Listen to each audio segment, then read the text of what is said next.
Dobry wieczór. Jak działa? Good evening. What's going on? My name's James Choate. I go by Jim. I'm with the Central Texas Commodore User Group, the ATX Retro Computing Group out of Austin, Texas. I work with several other groups from around the world. And I've been playing with computers since I was about 14, which is about 50 years now. I've been interested in Soviet computers for about the last 15 or so. They used to be a little hard to get, but they've started to become much more prevalent. You can find them on YouTube and such now, and that's how I actually got into the hardware. The Electronica BK was a Russian computer that was in production from 1985 to 1993. It was the primary computer kids, when they went to school and they learned computing, that's what they learned on. It was a ripoff of the PDP-11 computer from the 60s and on up. One of the famous computers, what Unix really grew from. Unix was originally developed from an earlier machine, but PDP-11s are the ones that really used it. VAXs, you'll hear terms like VAX and things like that. So we're going to talk a little bit about not so much the computer, but the tool chain and the process that you'll go through to be able to explore that computer and use it. Not just the Electronica BK, but any Russian computer. And you can take the discussion that we're going to have to other languages as well. There are other computers and other languages. There are languages that are unique to the Middle East, for example, that have no equivalent to Western American or European languages. China and Russia over the last few years have started clamping down on operating systems and stuff. I don't know if you guys heard, but as of 2025, all the internal organizations in Russia have to use a Russian operating system. Fortunately, they ripped off Linux about 20 years ago, and it's called Red Star, and they've been using it. Chinese did the exact same thing. I lived in Beijing for a year on and off, 2002, 2003, and got to kind of see how that worked there too. My suspicion it was as big a mess in Russia as in China. So do we have any questions or any comments before we start? So this is a picture out of a Finnish magazine on an article in Retro Computing from about 10 years ago. And it's from what do they call it? So kids who wanted to get ahead in society in Soviet Russia had to join a youth organization, and in the summers they would go to special programs and such. And this is a picture of one of them, and this is a computer. I can't really tell which model that is, but this is from some school in Russia that I came across, like I said, in a Finnish magazine. Retro computing is around the world. People all over the world do it. So you'll find resources and groups and such literally in every country on the planet practically. You might have some problems in places like Kazakhstan, places like that that have really low populations and low literacy rates, which is no reflection on them. It's just a reflection on society as a whole. And so we're going to talk about the computer Electronica BK0010. This first link here we're going to go to, and I hope it works because I haven't. Yep, awesome. I can work with this. This is what you can expect on a working machine. So you load your cassette, you power the machine up, tell it to, well, do it backwards. How many people have ever heard a computer load data from a cassette before? Okay, that's more than I was expecting. Bunch of old nerds. Yeah. We'll talk. I'm sorry. Yeah, I was just going to say this machine's on my exhibit table too. So. Yep. There is a piece of software, so you don't have to use a cassette player anymore, and I will discuss that.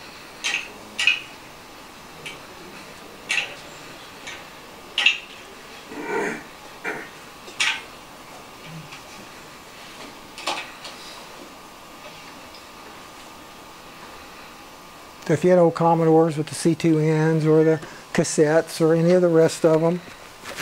Oh, something was beeping.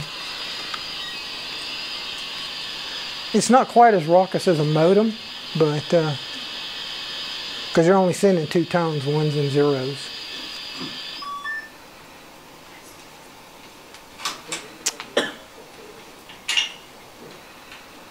And this guy obviously is not a touch typist.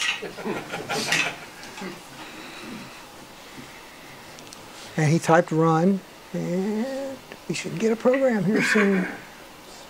Can somebody tell me what this program is once it pops up on the screen? Oh, somebody's seen this before. No.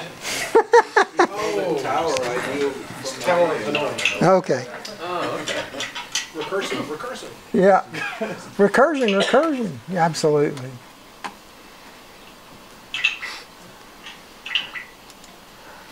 So, how do I put over here? I'm not a Mac user, so there we go. And so, here is a listing of the top 25 games that were popular back in the day. Well, once the ad stops. There we go. It has a beeper for sound, so don't have high expectations for getting your audio. Now, some of the games you're going to recognize, some of them you're just going to look at and go, huh?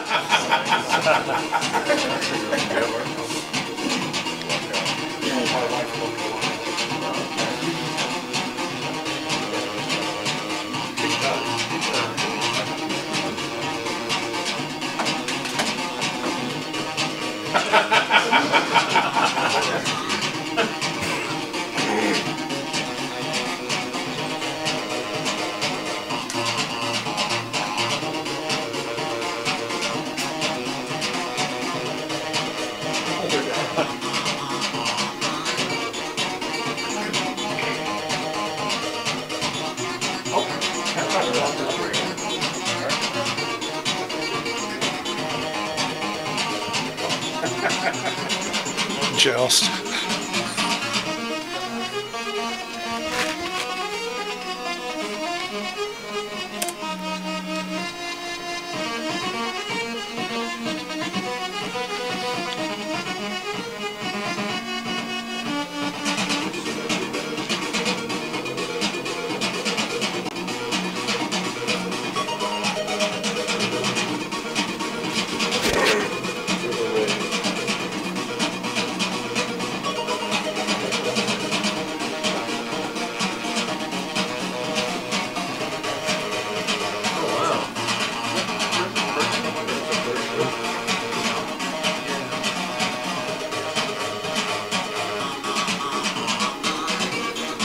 I like R-Type, but this is a really weird R-Type.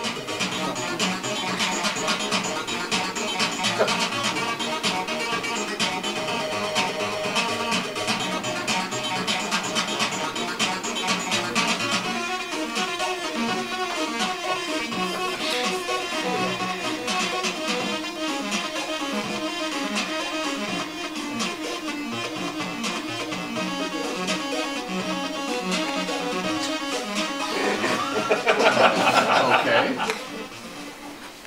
So that's what one of those machines could do. Oops. Yeah, other side. Yeah, I'm wanting to get rid of that too. Oops, hang on. Click, and there we go. Hang on. Go back. Oh, there we go. Now I want to take a real short tour here. We want to talk about before the internet, the top 11 Soviet PCs, and Shane will definitely have more to say about that for his, but there's a couple in here that even he may not know about. So you'll notice, oops, let me get rid of this thing. This is from Russia Beyond, and we're going to talk about accessing Russian sites a little bit here shortly, because it's not like just going to your local normal website. There are a couple other considerations you need to have in mind, especially working on this old software. So here's one that was, it's an 8-bit, 1981, 1983. It's a rip-off of the Apple II. That was a real popular thing there to rip off the Apple IIs. There was a whole community of folks who built their own clones and then passed what they learned around to each other. They had a problem though in the communications in groups and stuff. They couldn't have user groups and things like we have in the West. So they had a thing called samizdat, which is where people would collect the data, print it out, and then give it to somebody who would make 2 or 3 copies, give it out, and each of those would make 2 or 3 copies and give it out. And it would take sometimes days and months for that to happen. And that was real important when Poland fell. When Poland, Lech Walesa, and that, for those of you who may know anything about all of that, samizdat was how they communicated all of that. So it has a long history in the Eastern culture. There is an agate still running an exhibit at Lenin's Museum just outside of Moscow. Yep. Here's a Corvette. This is developed by the Institute of Nuclear Physics. It's a high-performance machine. This guy, you could hook up 16 machines in a local LAN and run them. So it was pretty unique for its time. And then here we have the Lvov, which is basically just a consumer machine, 86 to 87. It wasn't really out for very long, about 750 rubles, and I don't remember what a ruble is their equivalent of $1 for us, but I don't remember what it was in that period. I'd have to look that up. Had 128K, 256 colors. Here's a Mikrosha. This was one of the first personal computers for home use. It started out in 1987. Let's see here. And this is the BK, the one we're talking about in particular. It's a clone of the PDP-11. One of the nice things about this machine, the reason I chose it, was it's a clone of the PDP-11, which means I got tons of software for it that'll just load right on it. The operating systems for the PDP-11 will load on this thing. You can just, and it runs. So its compatibility is extremely high. They put a lot of effort into... yeah, the slots on the back are electrically compatible with QBus. Yep. They're not physically compatible, but there is some projects around to make adapters for QBus cards for these machines. Yeah. Yeah, and it was also the most mass-produced Soviet computer. Yep. There are all kinds of hacks for this thing, floppy drive interfaces. They out of the box, they ran at 3 megahertz. One of the first things people did is stuck a 5 megahertz clock in them, changed the crystal out. So they're very adaptable, and we'll take some pictures, or we'll look at some pictures of the PCBs, the printed circuit boards, here in a minute. And here's one that looks like it came out of a Tandy store for some reason. Every time I look at this one, this is called the Robotron. And it was designed for engineers to use. 1984, I'm not sure when it quit. It came with 2 built-in floppy drives, which made it pretty unique for that period of time. And then we've got the Iskra 1030, which was an IBM PC XT clone. So this is late 80s, early 90s. And this is, horizontal floppies, they put them vertically. Physically, my understanding is that it's got all the stuff, but you couldn't take an American PCXT card and plug it into this machine. I've never seen one, so don't take that with a grain of salt.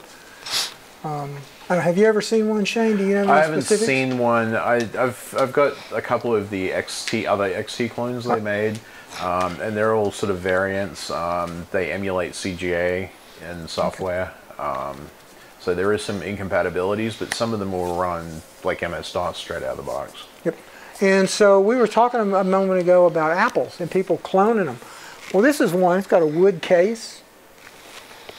Somewhere they hacked out a keyboard from something. Not sure what it is. So this is what a lot of the hacking community in Russia, Poland, the Warsaw Pact in the 80s and 90s were playing around with. And passing all that samizdat back and forth. It got to the point where they started taking some of this technology and putting it into the accepted models that we've already seen. Because these guys, they did a lot of crazy stuff. And the downside is finding the stuff they did, the documentation and stuff, is next to impossible. Because they didn't have websites and things like that. They didn't have the kinds of magazines we have. So finding software and the hacks that those guys did, it takes a lot of digging. It really does. And then this one is the Krista. And you'll notice it's got a light pen on it. It came with a light pen. So you could, right out of the box, touch the screen on your TV and move stuff around. And it used a KR58OVM 88 processor. It was a clone of an 8080. It's another one of the clones that they made. They clone stuff even today. So their concepts of copyright are very different than ours. And this one here, this is the Apogee BK01. It was a follow-on from that previous machine that we just looked at. This one was 440 rubles, which was more affordable, and it looks it. And this is my favorite. This is the Ocean or Okean 240. That case is metal. It was designed for scientists and engineers to move around out in the field. It was their model of a laptop. Very expensive. To 128K of RAM, had a cassette interface, those sorts of things. But it was strictly high-end folks got to play with this puppy right here. All right, let me find my mouse.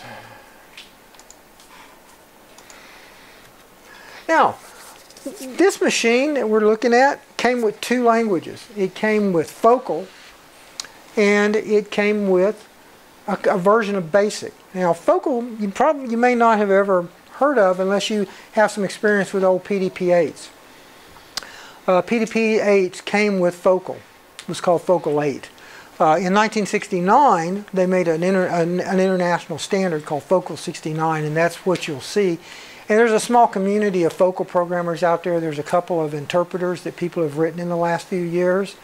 So if you go to GitHub or whatever and type in Focal 69, interpreter, you'll be able to download it and run it on your machine.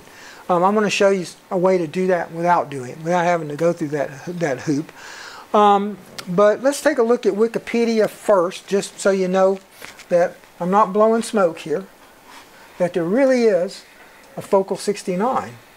And it comes from a language back in 1963 called Josh, which ran on an old computer called Johnniac.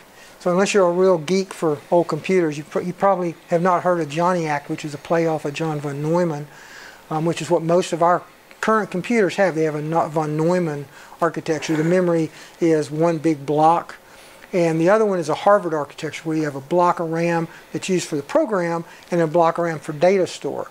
And if you're familiar with single board computers, things like that from the 80s and 90s, the 8051 microprocessor was a Harvard architecture. It was called a modified Harvard because it would cheat.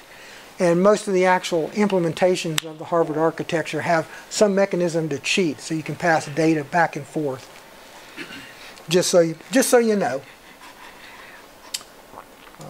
Let's see. Now let's try it online. How many people here know about TIO? That's what I call it. Try it online is too long a thing. I'm sorry, see a hand raise? Anybody? Okay, this is a tool you might want to add to your play around when you got nothing better to do. I use it to do REPL sort of stuff. REPL, for those that don't know, is simply a way to take really short programs and run them real quickly without having a full-blown tool chain. And to give you an idea of the options, now this one automatically, if you look in the upper left hand, comes up to Focal 69, but we're going to switch languages just so you guys know. These are all the languages that this thing will run. So you can play around with a ton of languages, provided the program is not too big. So we're going to go back to Focal 69 though. All right, and then we're going to come over here, and how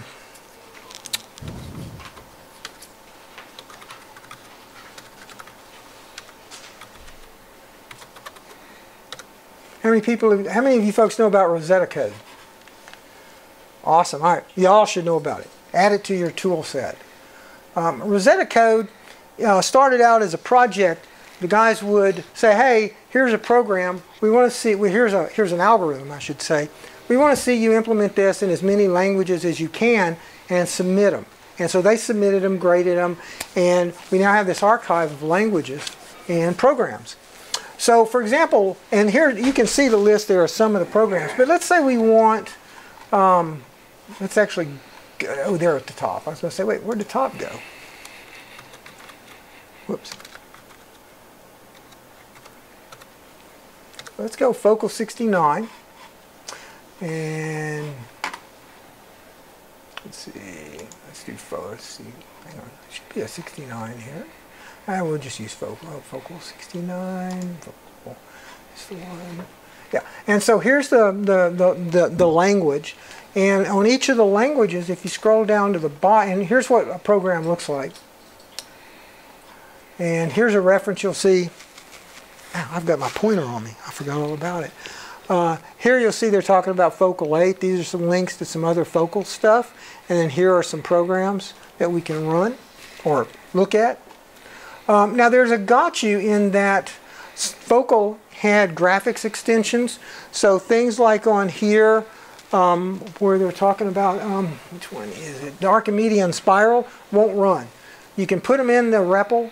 And you can probably put them into Focal in the BK itself, but you're going to have to change the program to match the graphics commands. And the REPL in TO doesn't have graphics, so those programs won't run. So if you have a program that does that, no bueno, ni plohai in Russian. But what we're going to do is we're going to use Pascal's triangle. I like Pascal. I'm a big fan of his. Come on, give me Pascal's triangle.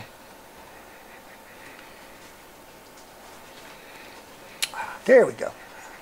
So Pascal's triangle, and you'll notice it on the left, we're now looking at Pascal's triangle. And on the left over here will be a list of the languages that you can then look at the source code for. So we're going to go down to F's for Focal. BCPL's in here, that's where C came from. BCPL to B to C to a bunch of other languages.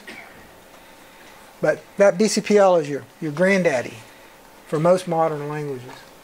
Oops, come on. There we go. And Focal. So and that's what the output should look like. And this is one of the nice things about this utility is it will give you the program and tell you what you're supposed to look like. So we're going to take this. And notice the way they do line numbering in the program. 1.1, 1.2, 1.2.1, 3. So it allows you to break up your program into modules right from the very get-go. I'm not sure it's any more effective than BASIC, which was the main other program at the time, which won the game. This probably didn't kill it, but it sure didn't help it. Let's see if I can, yep, there we go. And we'll go back over here, we'll stick it in our code, we'll click paste, and we'll run it. Voila, we get Pascal's triangle. Just exactly what it was we wanted to do. So when you get ready to write your little programs, even if you don't have one of these real machines, and we'll talk about emulators in a little bit, you can still play around with the languages here, provided the programs aren't too big. Okay, it's a really cool tool, so I suggest you might consider adding both of these to your tool chain. Let's just kill the whole thing. All right, and then, now, excuse me, has anybody seen the Focal interpreter?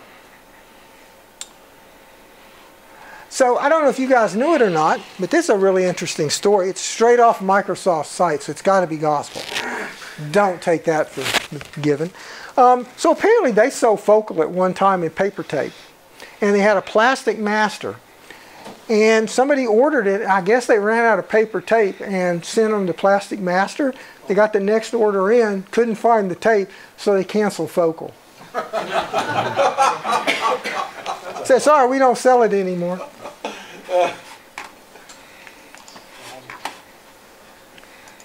And this is a weird feature. And we'll see why it's not as weird as this guy thinks in a minute. So here's a weird little feature of the focal programming language, which I've just discovered on my Electronica BK001001. So in focal there's a command called type, which, as you can see, outputs some text or numbers to the screen, and it's often abbreviated just to T, and this got me thinking, how does this work? I suppose the token might just be the first letter of the command, and so I abbreviated it, and sure enough with token with T it also works, and then I thought maybe it doesn't count, maybe it can be any word beginning with T, and sure enough, tree, hello, transmogrify, hello, all do the same thing. So the first letter is indeed the token, and the parser doesn't care what you type after the T. And that is true. And there are some other commands that are done the same way. It's quite similar, like BASIC in a Commodore 64. The first two letters matter, the rest don't. Pay attention to your naming convention in these old machines. They don't have a lot of resources, and it will bite you and cause some really weird bugs. All right. Back up. Yeah. Now, I mentioned BASIC before. The BASIC on here is really interesting. Now remember, this is 1985. And this BASIC compiles your code, runs it. It's not an interpreter, it's a compiler, but it doesn't automatically try to export it or anything like that. But this is the default, comes in a ROM chip, plug it in, and you've got yourself a little BASIC interpreter. It's nothing really special about it. It's a real typical BASIC for 1985, other than it's a compiler on a ROM chip that you can just plug into the machine and rock and roll. As soon as I figure out where my, oh, there you go. There is a Wikipedia page for it, but note that that is, oh, this is, I found the English one. I first found this one on the Russian one, and it was Cyrillic, and so my Cyrillic's Niploha, so I had to spend a little time figuring out exactly what they were, and then I discovered this one and thought, you know, that'll look better in the presentation than what I was going to give you. But if you're interested in Vilnius BASIC, this is where you want to come and look at it. There's not a lot of documentation and stuff out there, and it specifically is not supported in any of the REPLs like TO or anything like that. This guy really is a one-off. So keep that in mind if you decide to, you know, build a project or something based around this. I hope you don't, but just in case. Oops. Okay, so where's the beef? I mean, we've talked about, hang on a second, this one? No, that's it. Okay, so where's the beef? We've talked about the history, we've talked about the machine, we've talked a little bit about its languages, but let's, what about software? Do we have any archives of software? And we sure do. pdp11.org has a whole slew of stuff you can just go download, and it is a pretty big collection. And it's got the source codes, it's got the compilers, there's a Pascal compiler you can download in here. So assemblers, the machine comes with a monitor, so if you want to do assembly, you can do PDP-11 assembly on the machine. I thought that was maybe a little much for a 1 hour talk, so I didn't put anything in here, but it is there for those of you that might be interested. There's games, there's a handful of educational programs, some basics, and things like that. So they're definitely in there. And so you're not out there all alone. That's another place. And to be clear, these here are for BK machines. They're not PDP-11 machines. The PDP-11 archive said, hey, this is a PDP-11 clone. Let's go grab everything we can and stick it in our PDP-11 archive. So they did the community a really big plus here. And they did it out of the goodness of their hearts, I guess, you know. So if you ever run into these guys, thank them, because they make a lot of this project possible. And then here's another archive. Now, this one is German. Just I mentioned earlier that people from all over, these German guys made a big collection, and it's very similar to the other one, but it's got some other diffs. So if you decide you want to get into this sort of stuff, you'll want both of those archives. Pull them down, curl the directory, however you want to get it down, and then merge them so that you've got one cohesive file tree to play around with.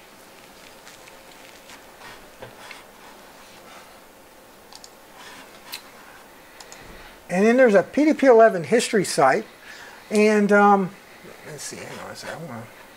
Yeah, this is, and so these guys will give you a lot of help with respect to PDP-11 questions. This is like the central hub for PDP-11. So once you've got the computer, you've played around with the BASIC and the focal a little bit, and you say, hey, I'd like to play with some PDP-11. This is going to be your next stop to find all those other resources, and there are a lot of resources out there. The PDP-11 has generated a lot of software when it was in production, and there is still a large community of people who really love that machine and put a lot of time and effort into it. Out on the floor you'll see several clones of PDP-11s off Raspberry Pis and things like that. So the PDP-11 community even today affects our everyday community. When you, sorry to interrupt, when you said the software for the BK11, it will not run on a PDP-11? If you get the ROMs and put them onto the PDP-11, they should run. Okay. The PDP-11 software will run on the BK without a problem. The problem is the ROM, what we would call a BIOS today, but the basic ROMs on the BK. Now, the PDP-11 itself didn't have ROMs. You had to bootload that sucker. Because when I was much younger, flip switches, get the bootloader on, put the tape on, load the tape then, you know. So that's where the term bootstrapping came from. It's okay, I want to run this computer, but how do I get it? Well, you write a little bitty piece of code.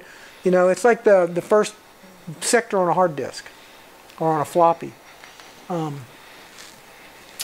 So let's talk about emulators. The Mister already has a emulation tree for these guys. So how many people here have a Mister? The DE, yep. So you guys already have it. You just have never noticed it's in that long list of machines. You can play around with this when you go home tonight, assuming you brought it to Dallas if you don't live in Dallas. And they keep working on it. There is an active community. They don't crank stuff out like every year or something. It's probably every couple of years. But they do updates and things like that. If you're interested in participating, definitely let them know and see what you can do. Everything from writing documentation if you're not a programmer, or to helping translate if you're into the linguistic side of it, to hardware emulation and software if you're more technical oriented.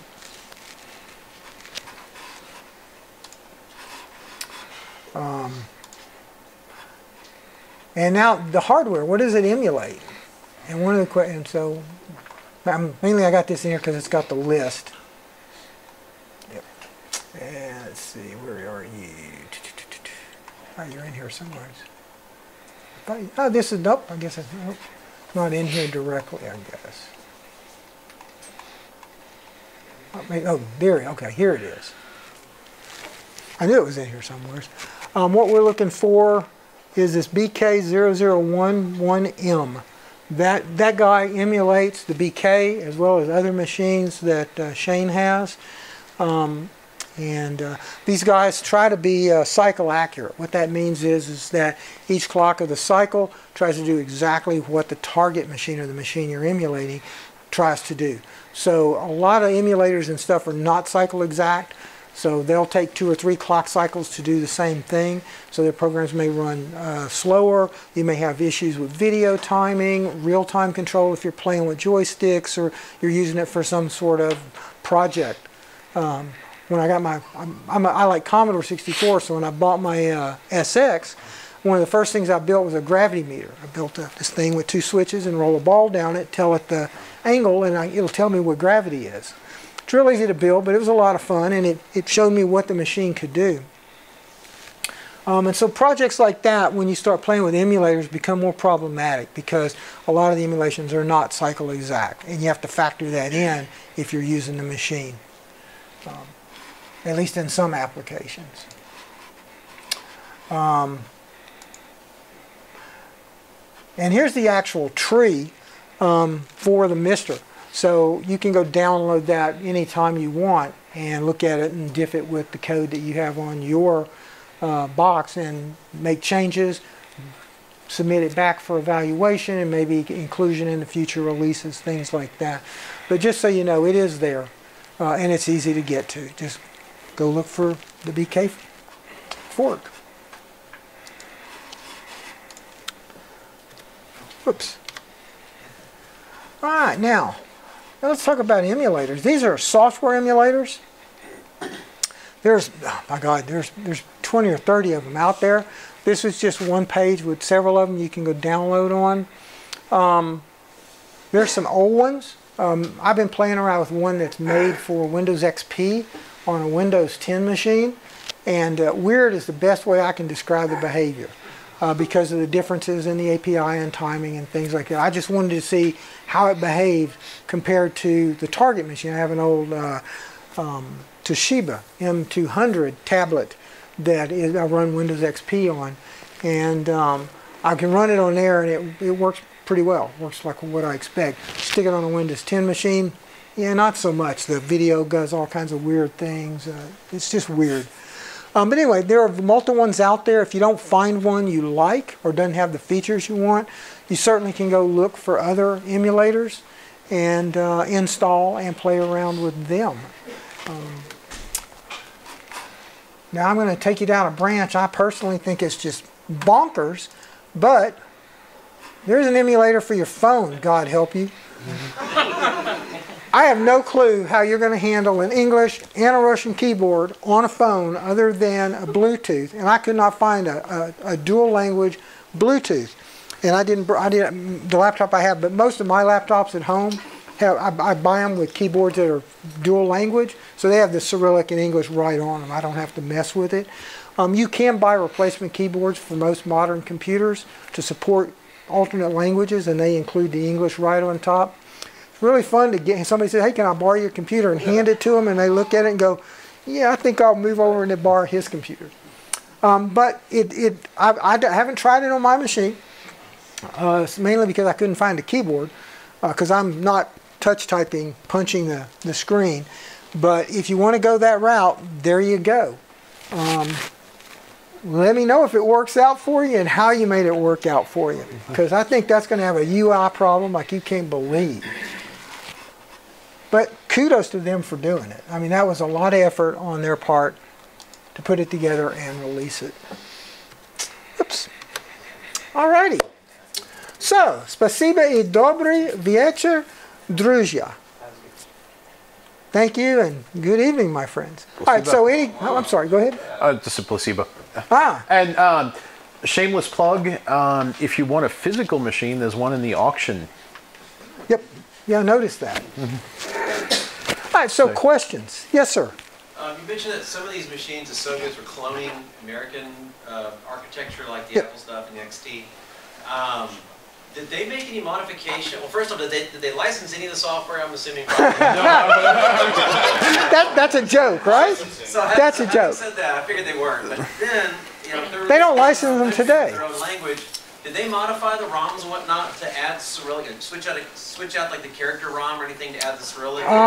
In some applications, yes. In other applications, no. A lot of the consumer computers, they just ran with English. And the reality is English as a second language is real common in a lot of these countries, both even today in Russia and China and places. Most students are expected to take a year or two of English at some point in their school, because English is really a universal language, especially if you're in technical stuff. I mean, everybody uses that language.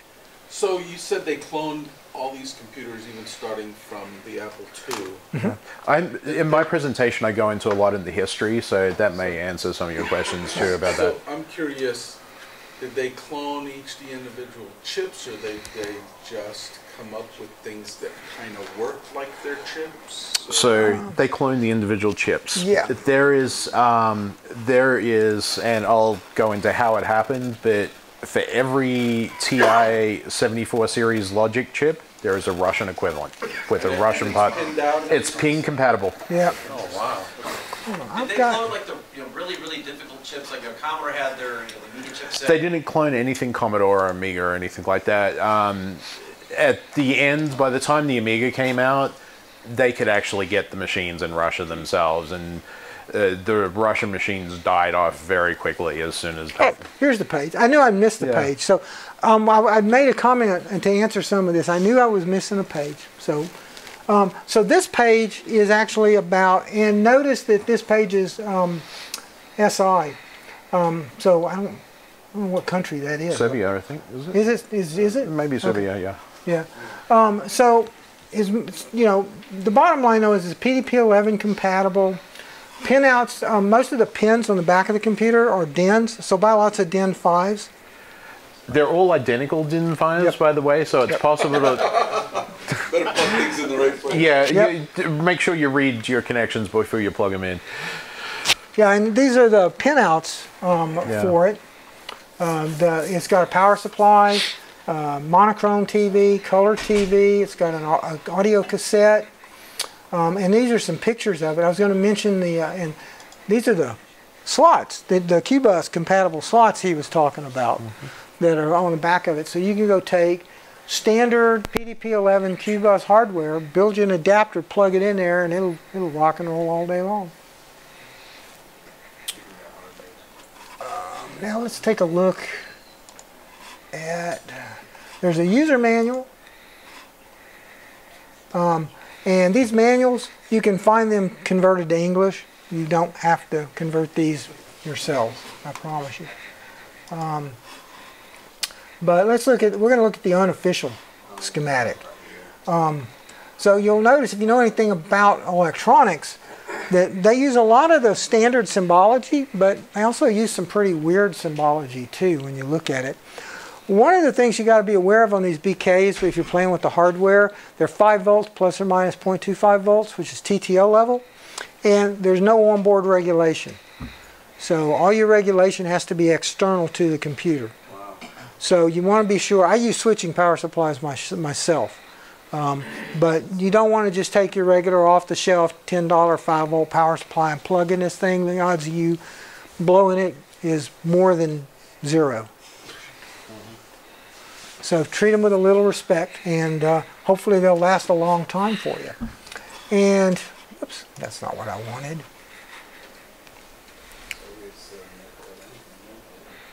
We're going to look at the circuit board, because there's one other thing you need to be aware of, and then I'll tell you about security, if it ever comes up. Did you say 5 volts plus or minus 2.5? 0.25. 0.25. Standard TTL. And for those that don't know, TTL, transistor logic, was a standard that got developed in the very end of the 60s, became universal in the 70s. Nowadays we use what's known as CMOS or NMOS or PMOS, which is a totally different technology. That's not going to come up for some reason this time. Looks like you're in the edit mode, that's why. Yeah.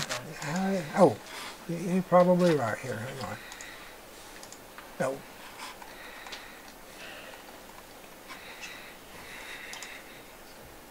There we go. So let's scroll down. And so here's what the motherboard looks like. As you can see, it's pretty normal. These are all hand soldered, Yep. hand assembled. Yep. They're a pain to work on because there's no solder mask, and if you desolder something, there's a pretty good chance you're going to lift the trace. Yeah, the other thing that's really interesting you'll notice is, hang on, that's the CPU right there. And you guys that know any notice anything interesting about those legs? So that's their PDP-11 clone. It's an LSI-11 chip. There's actually 2 of them. But from a mechanical perspective, it's pretty simple. The components have the same kind of shapes. Color codes are the same because that's an international standard. You'll note that most of the lettering is English, not Cyrillic, because the international standards dictate that it's English, not Cyrillic. You see this also in the Japanese stuff, because I play around with some Japanese electronics as well.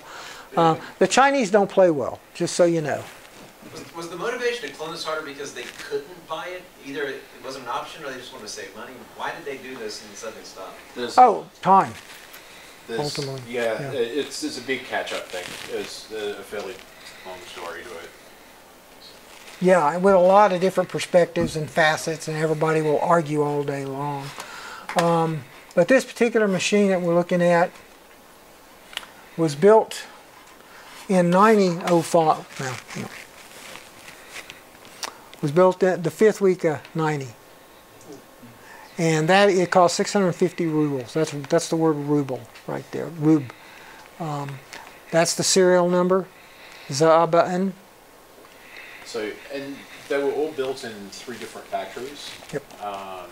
And like the case colors all varied, and a few different things all varied about them depending on which factory they were made. Yep. So one last thing I want to talk about, because we've covered everything, including the page that I missed, and apologies for getting it out of sequence, is security. Malware and viruses from this time, Russia has an interesting law. You want to hack in Russia? Yeah. Neplaha. Not something you want to be doing. You want to hack outside of Russia? No problem. So a lot of the hackers and stuff back in that day, in order to make sure that they weren't breaking the law or minimizing risk, the first thing they did would probe the target computer and say, do you have a Cyrillic alphabet installed? And if the answer is yes, I bend or abort and don't install. So one of the first things I can suggest if you're going to play around with this stuff is, 1, make sure your antivirus is up to date. 2, install the Cyrillic software or Cyrillic fonts on your computer and a Cyrillic keyboard map. 1, it'll make it a lot easier for you to deal with this stuff. But the vintage malware and stuff will see that and abort. Your Western software, AVG, whatever it is you're using, should catch it. But we're talking about, you know, emulations and things like that. And I think that's about it. Just install the Russian fonts on your computer, keyboard map, and you should be good to go if you do play around with emulation and everything. And that's it. All right. All right, and you're using a different presentation software. Oh, thank you. Hi, so my name is Shane Grieve. So my background with this is up until 2022, just before the current tragic war started. I used to do a lot of work for Aeroflot with flight planning software. I spent a lot of time in Russia. Made a lot of very good friends there, and spent a lot of time on Avito, which is their Craigslist equivalent, picking up Soviet computers and bringing them home with me. One person in particular, Valentina Lukinshova, was driving me around to these places and going with me and helping me translate to get some of these things. But yeah, really good people. So anyhow, I've got a fairly large collection of Soviet machines. They're fun to play with, they're interesting. But how they got there in the history is very interesting. So early Soviet computing, how they got to the position where they had to clone machines to be competitive, and then what happened at the end. So basically in the Gorbachev era, when things were opening up and things were coming to an end. So originally during the Stalin era, he was very skeptical of computers. They were an evil product of capitalism, and that was a very Western thing, and there was no local Soviet computing. This changed when Khrushchev came into power. Khrushchev famously actually toured the United States. And during that tour, he actually visited an IBM plant. And he took back the idea of the cafeteria from the IBM plant to Russia. He was very impressed with the IBM cafeteria. So Khrushchev changed that, and he encouraged domestic computer production in Russia. So they started developing their own homegrown computers in the 1940s. But there was a lot of different Soviet ministries, government ministries, that were competing to build these computers. Also, as they built these computers, the users of the computers were expected to maintain and upgrade and manage their own machines. Also, all the programming at that stage was done in assembler. So you have machines that were similar, but because they were managed by different people and the communication wasn't good, even though they were similar machines with similar heritage, they all diverged and wouldn't run the same code. So this was a big problem, and they were falling very, very much behind all the Western computers at that stage. So Khrushchev finally said, clone Western computers. So this happened in the 9th five-year plan, and they wanted 7,000 installed computers. So, you know, the homegrown machines weren't working, and they just decided, you know, Khrushchev said, go clone the Western machines. So the first machine they cloned was the IBM 360. They called it the ES EVM. And this was mainly possible, even though IBM had patents on the whole 360 design, they published the architecture. And they reversed engineered it from the architecture. And it ran all the IBM 360 software. If you've seen the Chernobyl miniseries, the Scala computer was one of these. So they persisted for a while. Software piracy was actively encouraged. So, in fact, you couldn't develop software for profit in Soviet Union. You actually, if you developed software, it went into a government pool and they distributed it out. But piracy was just absolutely encouraged by the government. There's a CIA paper that's been declassified that talks about the history and the state of Soviet computing during these times. And the CIA actually introduced bugs into the pirated and released the software to be pirated. And there was actually a gas pipeline explosion in the 80s caused by that. It's one of these bugs. Yeah. Yeah. So there was gotchas around it, and there was a lot of sneaky stuff going on.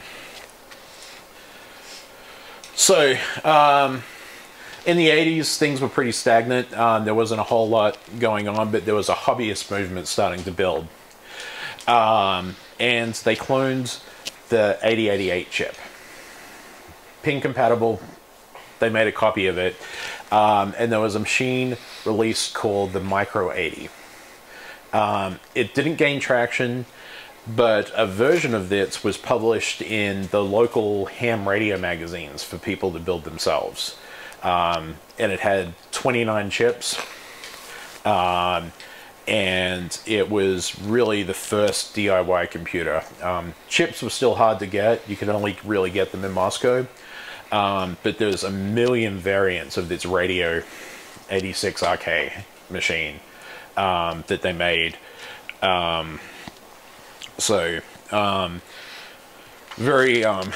Very sort of early, and that was sort of the really first computer that regular users, regular people could really get their hands on in the Soviet Union. So in the mid-80s, Perestroika came along, opening up things, and that led to the production of the BK series, which was the first Russian real home computer. It was the most mass-produced one, even though it was the numbers produced were still pretty low. you know, in the tens of thousands, not like the millions like Commodores or anything like that. And it was really to expand. A lot of the Russian computers were all around computer literacy in schools. So you'll notice a lot of the Soviet machines were designed for use in schools. So anyhow, it was, you know, produced Perestroika, Gorbachev opened it up, and this was the product of that was the Electronica. So it itself is a copy, though. We talked about it.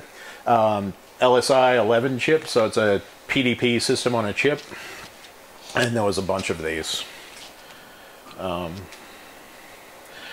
This is what it wasn't the BK. It was actually the DVK, which is the big one in my exhibit. But that's what the original version of Tetris, of the Tetris movie, and how they got the Japanese got the copy of Tetris. Tetris was developed on that machine. So lots of PDP-11 clones came out. On my display, I think 4 of them are PDP-11 clones, all using the LSI-11 chip. So there was the BK series, which was sort of more the home computer. The DVK was the university engineering type version of this, and the UKNC line, or the Electronica MC0511, was specifically designed for schools, and it's got weird things like 2 monitor outputs. So there could be a student monitor and a teacher monitor to actually view what the students were doing. So anyhow, that's where those all came from. And then after that, they started, they cloned the 8088 and the 8086 chip, pin for pin compatible. Interesting looking chips. There's one on my display you can look at. They very open traces and stuff, heat sinks built into them. They're actually really pretty chips. They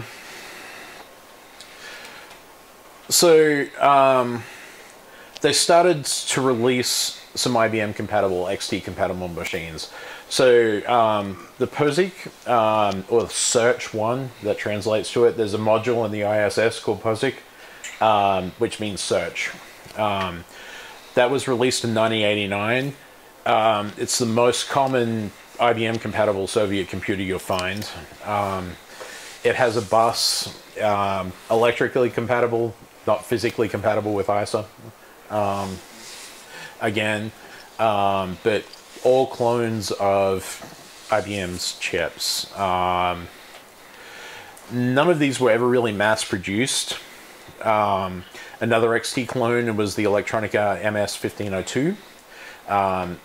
That had a more complete CGA implementation, and that led to the only laptop ever produced in the Soviet Union, which was the Electronica MS-1504, and it was just ridiculously expensive.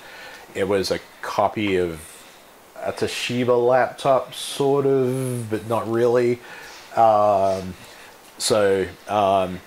That's where that all came from. But that was the only laptop that was ever actually produced in the Soviet Union. So towards the end of that time frame in the 80s, with Gorbachev and opening up and Perestroika, and Glasnost and things like that, imports of computers were starting to be allowed to the Soviet Union. So they actually commissioned some specific computers for education that they imported, realizing that their domestically produced ones, had problems. So one of those was the Yamaha KYBT2, which is an MX2 machine, which was modified with a special networking adapter, and it came in a package where there was a teacher's workstation that had disk drives in it, and then there was 8 student workstations that would hang off it with its special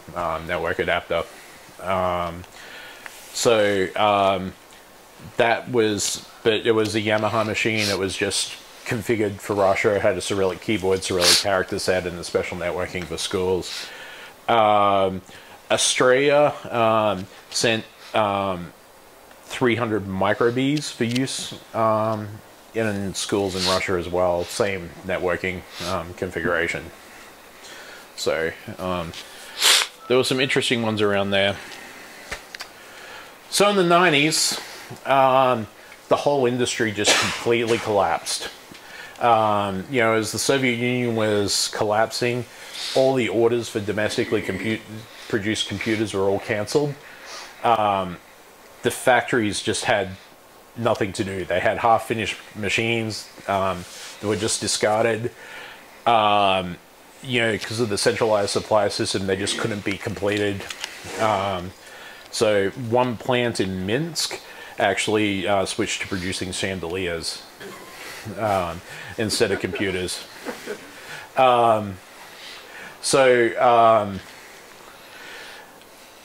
There was a lot of machines too. They were designed by design bureaus.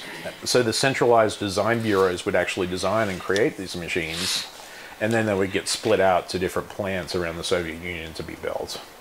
So a few of my machines are actually being built in Kyiv in Ukraine. Yeah, so it just depends on what plant they were built at, but the design was centralized. So in May 1991, Soviet Union collapsed. Western restrictions and export on computer equipment were all lifted, and the local Soviet computer industry just died because everybody wanted imports. So that's really what happened to it. It's sort of very interesting and sort of little sort of tragic history around it. Just some additional resources to use. Same precautions when visiting Russian websites. You know, just be careful. So zxpk.com is a really active forum.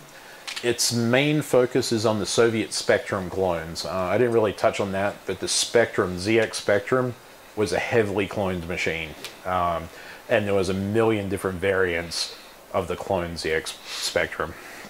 But they have very good resources, and that's where you can get a lot of support for all the Russian homegrown machines on zxpk.com. Then uknc.narod.ru for support for the BKs, and the UNC, the PDP-11 copies.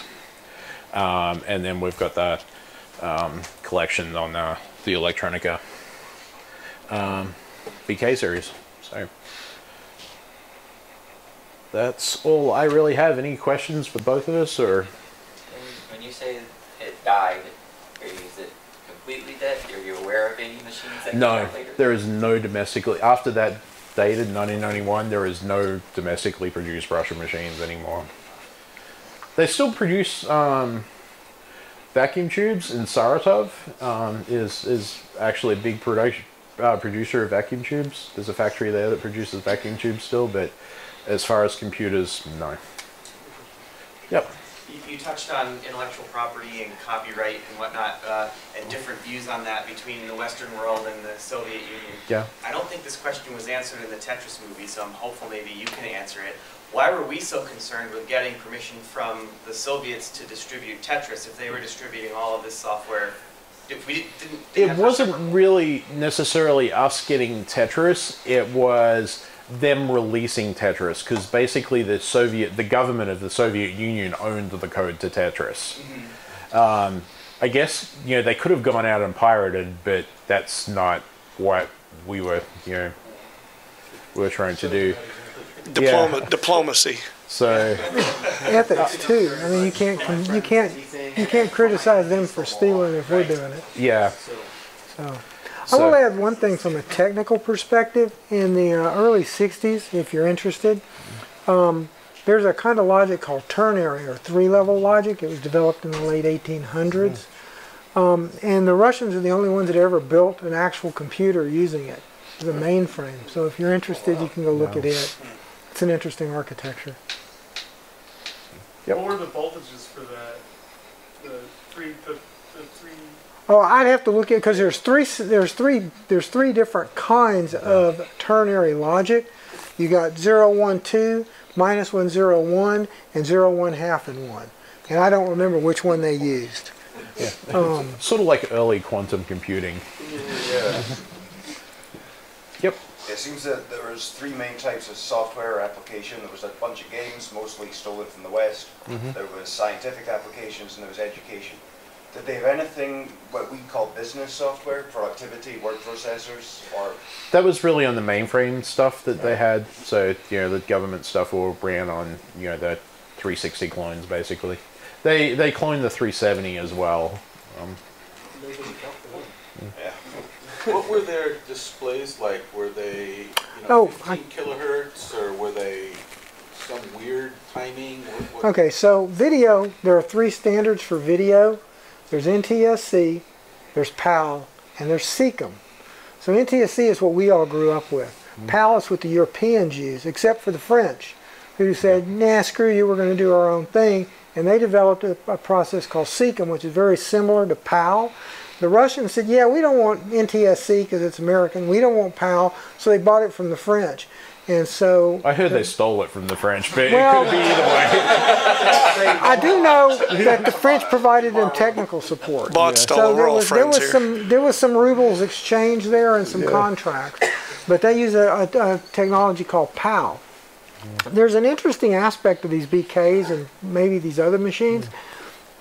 If you find a SECAM monitor, it probably won't work with most of these machines because their clocks jitter too much. Yeah. But you hook them up to a SECAM TV and detune it a little bit, and they'll come in. So there are ways to get them. I bought a SECAM monitor here. A Sony makes monitors for like video applications and such, for TV studios and stuff, that support all 3 of them, but mine won't power up, so I've got to figure out what's wrong with it. I mainly use GBS 8200 video converter boards for mine, but you have to tune them, and I've got a problem on my display right now that the video is unstable on some of them, so the video is usually unstable and you have to tune it just right, just because of the jittery clocks on these things. But to answer your question, 50 hertz. Yep. 50 hertz. Yes, sir. Yep. Same as PAL. Nice. Yep. So what was the most common programming language you'd see on these Soviet machines? Well, the BKs came with Focal. I can't speak to the others. But it was not, you could put a basic in there and then switch between the 2. They have a couple of slots. So there was no expansion of like Pascal or C? Yep. There's a Pascal software in that one of those trees that I showed. Yeah. There are other languages out there. So the machine that they programmed Tetris on, what did they use to program? That was a DVK that it was developed on. So if on my table it's the big honking one with the monitor built in, that was what Tetris was originally developed on.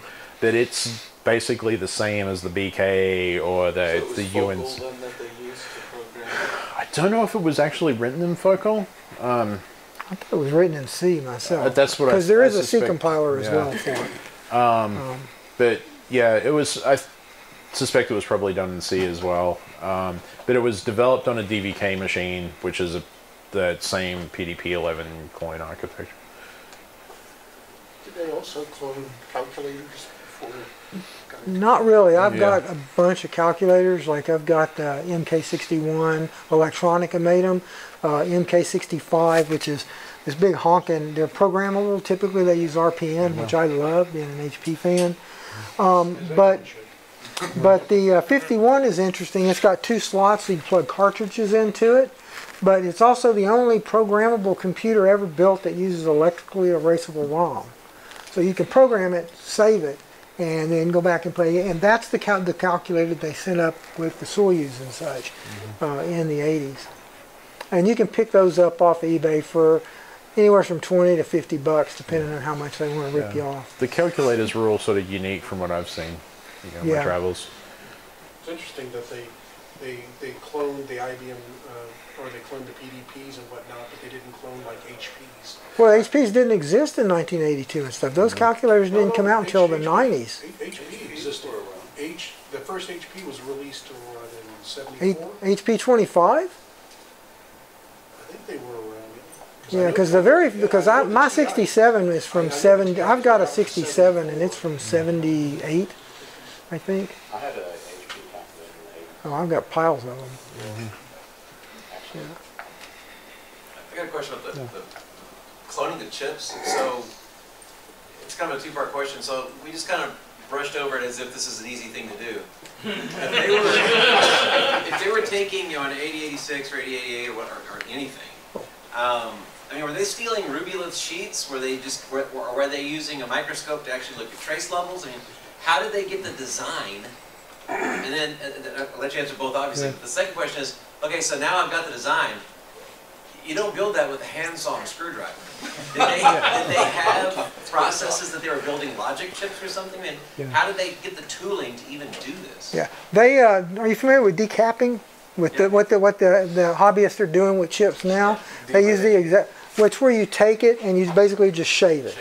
And you basically build the lithography of the chip. That's what they did. As for the manufacturing process, they got a lot of that from exchange students. Earlier in the development of the transistor, they had exchange students, and they got the technology to develop them. Can I add something right there? You also remember, Russians culturally, those are some of the best mathematicians in history. Yeah. They're not stupid. Yeah. Did they have the fabs with the process? I'm sorry? Did they have the fabs and the process? Yeah, they had all local fabs. The quality wasn't as good as the Western chips, and they tended to have a higher gold content than the Western chips. That's why these machines are especially hard to find even in Russia now, because a lot of them went for gold scrapping.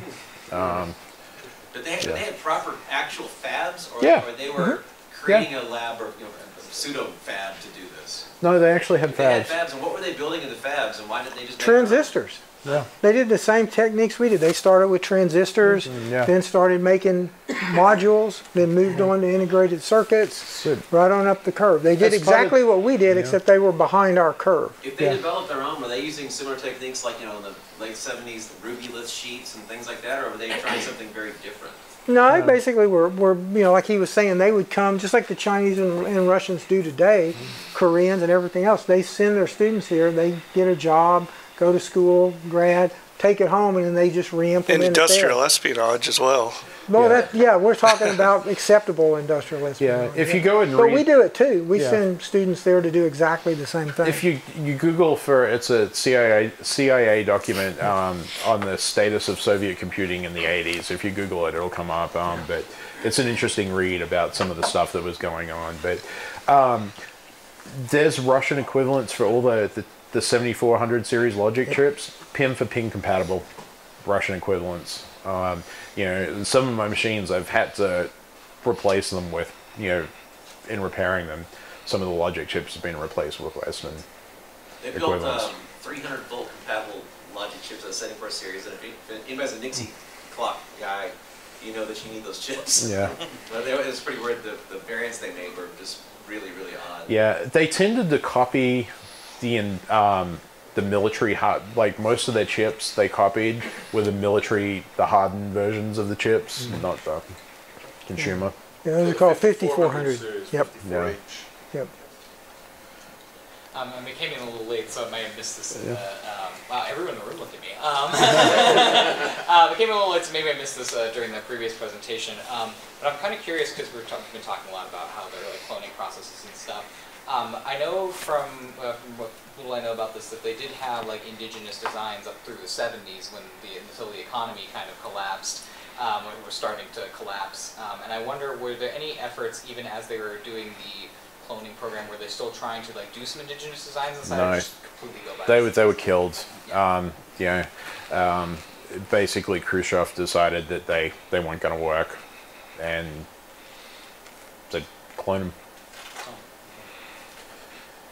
I mean, they saved a ton of R&D, because I mean, you think about because like what he said, you know, you need the fab, so they had to have the fab.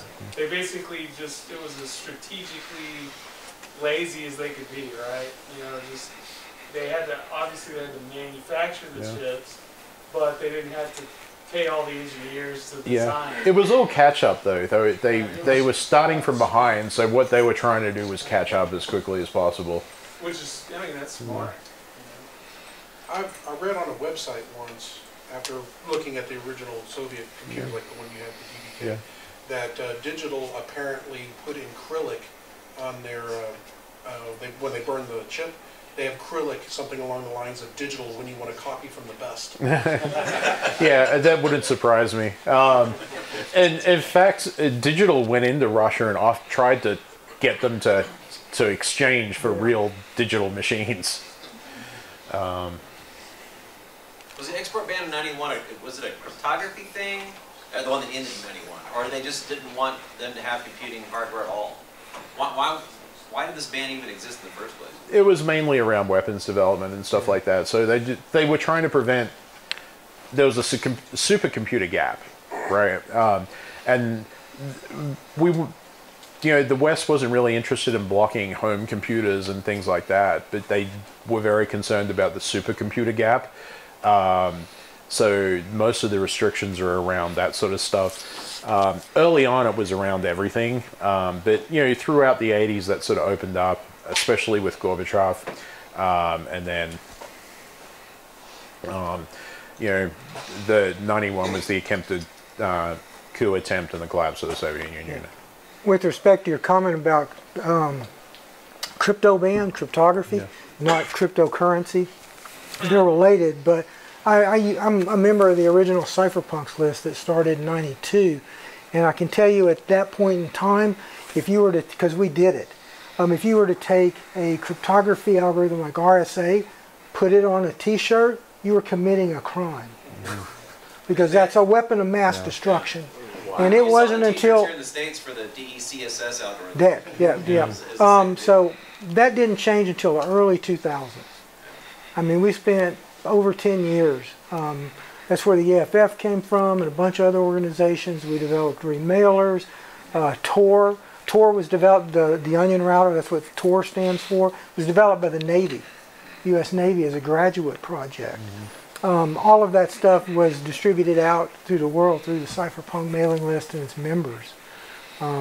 Several of them went to jail, quite a few of them. I mean, I must have got 40 or 50 subpoenas and shit over the years doing stuff. Fortunately, the EFF and the ACLU said, we'll take care of it, and did.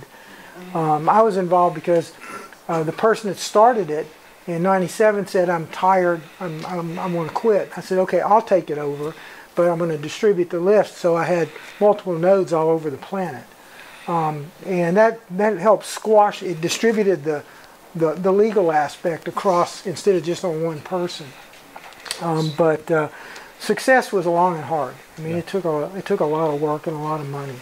So, and it wasn't just computers that were copied too. There's things like the B-29. There was a couple of B-29s that were forced to make emergency landings in Russia. They copied them down to the patches. So if the nuts and bolts, the Boeing pedals still had Boeing on the Soviet. Yeah. I went to one of my trips there. I went to the Central Air Museum, where they have all of these and the Konkordsky and all that other stuff. And yeah, it's exactly like that. Things are a little looser there too. So I'm a glider pilot. I think you're a glider pilot as well. On and off, yes, sir. So I flew gliders while I was in Russia too, and there's a Volantic type glider that's had an airworthiness directive that makes it uneconomical to repair on the wing spar. So basically, it's grounded everywhere. Some are starting to come back because there's a fix being developed that's economical, but these things were grounded everywhere. And I was flying in Russia, and I asked, what about the wing spar? And they were like, yeah, no problem.